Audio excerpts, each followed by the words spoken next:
David Bowie was an icon in music and pop culture, a chameleon who changed personas as they occurred to him. But Bowie was a complex and complicated man, having grown up under the shadow of mental illness and a tough home life. Here's the tragic real-life story of David Bowie.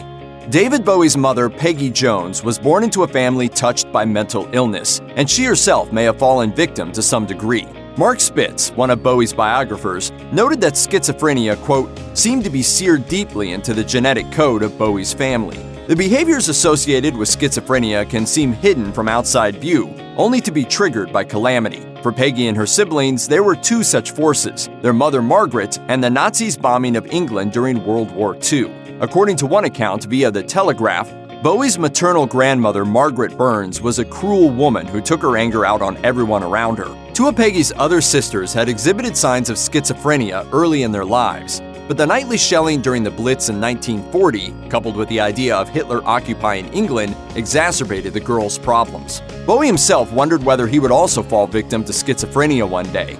I've always found that I collect. I'm a collector. And I've always just seemed to collect personalities. Some even theorize that he developed so many personas throughout his career as a way of dealing with some latent schizophrenic tendencies. David Bowie's half-brother Terry was born out of wedlock and, due to the stigma associated with such births at the time, was handed off to his grandmother Margaret, who was emotionally and physically abusive to him. According to The Telegraph, his mental illness had its genesis there and grew over time. Even when at 9 years old, he was sent back to live with his mother, her new husband, and his baby half-brother David. From that point, David looked up to Terry, and there was genuine affection between the two. Terry struggled with his mental illness, but eventually was able to join the Royal Air Force. When he returned from the service, Terry spent his time with David. One night, they went to see Cream at a club in London, but the volume of the music proved to be too much for Terry. David took him outside, and Terry had a schizophrenic vision. He saw the ground opening up and fire coming out of it, and he told David he experienced these visions often. After David's father died 2 years later, Terry spent some time in and out of mental hospitals for years until he finally succumbed to his illness, tragically taking his own life in 1986. Several of Bowie's songs, from All You Pretty Things to Jump They Say, are said to contain recollections of Terry, of his visions, and of him as David's big brother. In his adolescence, David Bowie's best friend was George Underwood. They hung out together, played music together, and in one famous incident even fancied the same girl. According to Bowie biographer Mark Spitz, Bowie once sabotaged a date between Underwood and their shared crush, which angered Underwood to the point of violence. Just walked over to him basically and turned him around and just went whack, without even thinking. After it was determined that Bowie had sustained a serious injury, he was sent to the hospital. According to one account, doctors noted the muscles in his eye were damaged. He could still see and wouldn't lose his eye, but for the remainder of his life, his left pupil would be permanently dilated. Underwood felt guilty for quite a while afterward, but the injury left Bowie with what he termed a kind of mystique, perhaps best seen on his album cover for Heroes and the close-ups in Valentine's Day. When Bowie died in 2016, many LGBTQ fans and performers paid their respects, often noting his influence in their lives and in queer culture, particularly in the 70s. Then, immersed in his Ziggy Stardust and Thin White Duke personas, Bowie played with androgyny as few performers of his stature had previously.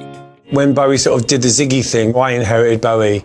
He was often asked how he defined his romantic life, to which he gave coy responses. He came out as gay in 1972, as bi in 1976, and finally as, quote, a closet hetero in 1993. No label, however, could truly define him. While his fans applauded his gender fluidity, not everyone was on board.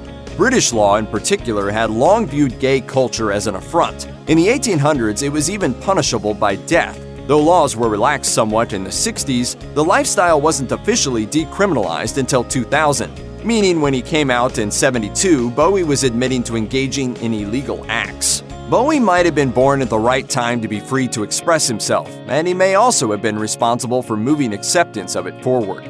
Bowie biographer Peter Doggett once mused, "Cocaine was the fuel of the music industry in the 70s. If that's the case, Bowie was well-fueled for much of the decade to almost crippling effect." Bowie guitarist Carlos Alomar told the New York Post that Bowie used the drug to stay up late into the night, sometimes all night, sometimes for days in a row. He claimed its function was to keep you alert, and that's what Bowie was doing. It did not stop his creativity at all. By the mid-70s, I was so out of my gourd that really it was very impossible. It was all nigh on impossible for me to function in any rational way.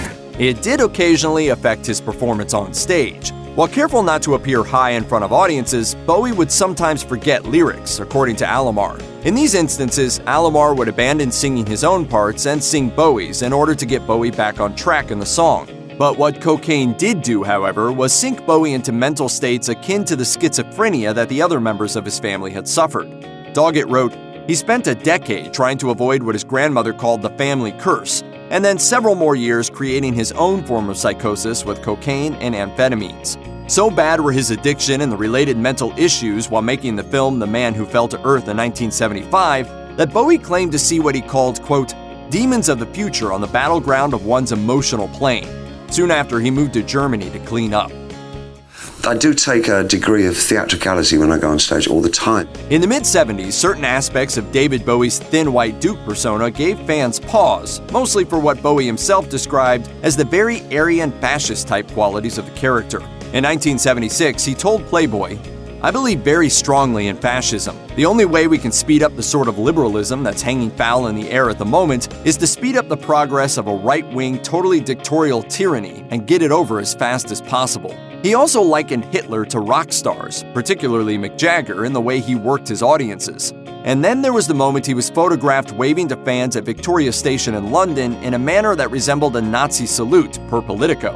Bowie eventually recanted his stance on fascism and Hitler. His copious consumption of drugs left him, in his own words, "at the end of my tether physically and emotionally, and with serious doubts about my sanity."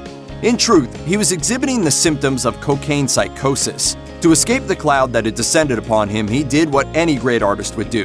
He applied himself to his craft, creating 3 of his finest, most acclaimed records, Low, Heroes, and Lodger. On June 23, 2004, Bowie shortened a concert in Prague due to what he thought was a pinched nerve. It wasn't.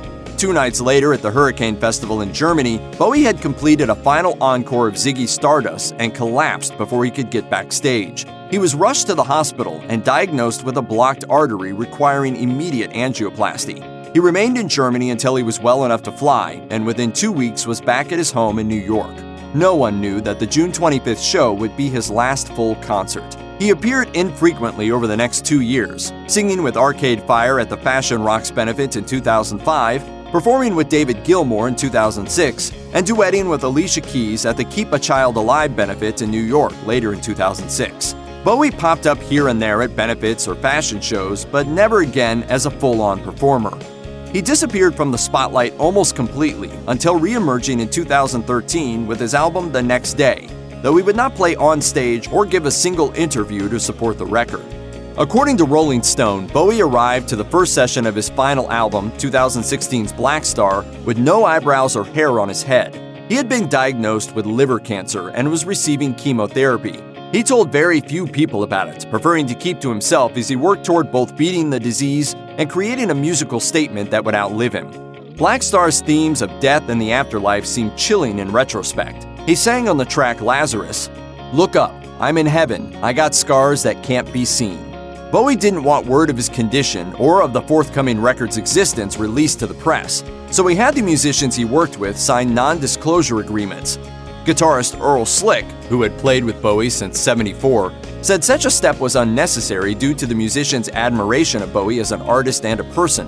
Slick told a British talk show, "I signed it, I didn't have to sign it. Okay. I signed it because I was asked to. All anybody had to do was to ask to be quiet, and out of respect we would have been." On January 10, 2016, 2 days after his 69th birthday and the release of Black Star, David Bowie died. The world was stunned and shaken by the news that David Bowie had suddenly passed away. The news shocked everyone as the cancer diagnosis had been kept so quiet. In the weeks leading up to his passing, he recorded demos for 5 new songs, amazing his producer Tony Visconti. According to Rolling Stone, just a week before he died, Bowie told Visconti he wanted to make one more album. It never came to be. Visconti wrote, "He always did what he wanted to do, and he wanted to do it his way, and he wanted to do it the best way. His death was no different from his life, a work of art." With the news of Bowie's death, fans were left to ponder what he left behind. He had channeled the tragedies of his mother's family's mental illness and that of his brother into the personas that enabled him to express his unique vision and the sounds that accompanied it. He had transcended the accepted attitudes on gender identity to influence generations. He overcame a crippling drug addiction to find peace in his life and the creation of his art. Even though he should have had many more years to live and create, his final work succinctly closed the book on his life, as rich and unforgettable a life as one could hope to live. If you or anyone you know is having suicidal thoughts, please call the National Suicide Prevention Lifeline at 1-800-273-TALK 8255.